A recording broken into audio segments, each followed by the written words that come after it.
হাতেদি দেখা গৈছে যে এই ঢিঙৰ কাণ্ডটোৰ পৰা একাংশ মানুহে ইয়াত বিভিন্ন ধৰণৰ হিন্দু মুছলমান ৰহণ সানিছে, মিয়া বুলি ৰহণ সানিছে।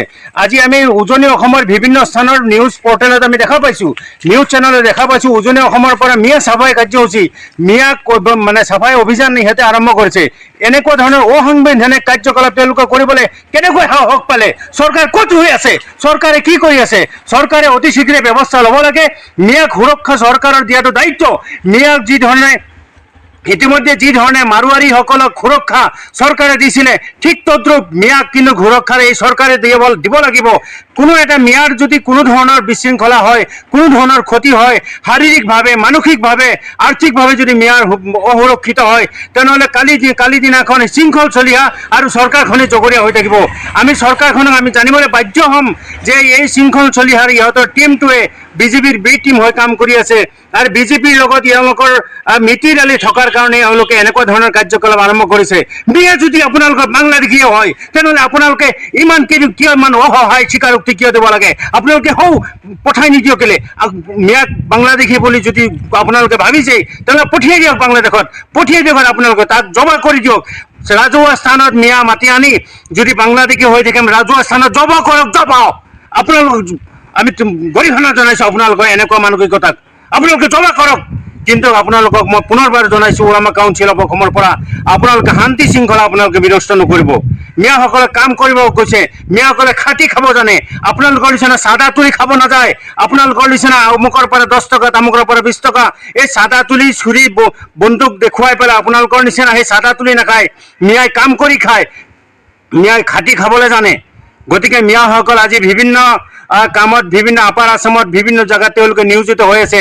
তেওঁলোকৰ দৈহিক মানে দেহাৰ যি সুৰক্ষা, শাৰীৰিক সুৰক্ষা, মানসিক সুৰক্ষা, আৰ্থিক সুৰক্ষা দিয়াৰ চৰকাৰৰ দায়িত্ব আৰু কৰ্তব্য। গতিকে এনে ক্ষেত্ৰত আমি ওলামা কাউন্সিল অফ অসমৰ তৰফৰ পৰা চৰকাৰক নিজৰ দায়িত্ব আদায় কৰিবৰ কাৰণে আমি অনুৰোধ জনাইছোঁ। ইতিমধ্যে আনহাতেদি যদি চৰকাৰে এইখিনি দায়িত্ব পালন নকৰে, তেনেহ'লে আমি জানিবলৈ বাধ্য হ'ম আৰু যে আজি এই 30টা জনগোষ্ঠীয় কিবা এটা সংগঠন বুলি ক'বলৈ কৈ আছে, তেওঁলোকে যে বিজেপিৰ বি টীম হৈ কাম কৰিছে এই কথাটো নিশ্চিত। কাৰণ এই কথাটো আমি নিশ্চিতভাৱে জানো যে মিয়া বাংলাদেশী নহয়, মিয়া বাংলাদেশী নহয়। মিয়াক আপোনালোকে NRC ল'লে, মিয়াৰ ডি ভোটাৰ ল'লে, আৰু কিমান পৰীক্ষা কৰিব আপোনালোকে মিয়াক, আৰু কিমান পৰীক্ষা কৰিব আপোনালোকে মিয়াক লৈ পেলাই। গতিকে আমি মিয়া যদি বাংলাদেশী আছে কোনোবা স্থলত, আপোনালোকে দিয়ক তাক জব কৰি, তাক নি পেলাই ৰাজহুৱা স্থানত ফাঁচি দি পেলাই তাক মৃত্যুবৰণ কৰক। বা আপোনালোকৰ যে মোদী ডাঙৰীয়াৰ মিতিৰালি আছে বাংলাদেশৰ লগত, তাক পঠাই দিয়ক। আমাৰ কোনো দ্বিমত নাই, আমাৰ ক'বলগা একো নাই। যদি আনহাতেদি যদি তেওঁলোকে ভাৰতীয় নাগৰিক, তেওঁলোকৰ প্ৰতিগৰাকী ভাৰতীয় নাগৰিকক সুৰক্ষা প্ৰদান কৰা আমাৰ কৰ্তব্য আৰু দায়িত্ব। আজি ঢিঙৰ কাণ্ড লৈ পেলাই আপোনালোকে ইমান হুলস্থুল কৰিছে। মঙলদৈৰ কাণ্ড কোনে কৰিছে?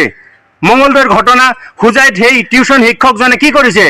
হোজাইৰ টিউচন শিক্ষকজন, মই নাম নলওঁ, কাৰণ নাম ল'লে ক'ব সেয়া তেওঁলোকে কোনোবাই হিন্দু মুছলমান কৰিছে, এওঁলোকৰ তাত ৰহণ সানিছে, আমি নাম নলওঁ। গতিকে অভিযুক্ত বা যিসকলে দোষী বা কাম কৰিছে, বেয়া কাম কৰিছে, তাত কোনো জাত পাত ৰহণ সানিব নালাগে, জাত পাত আনিব নালাগে।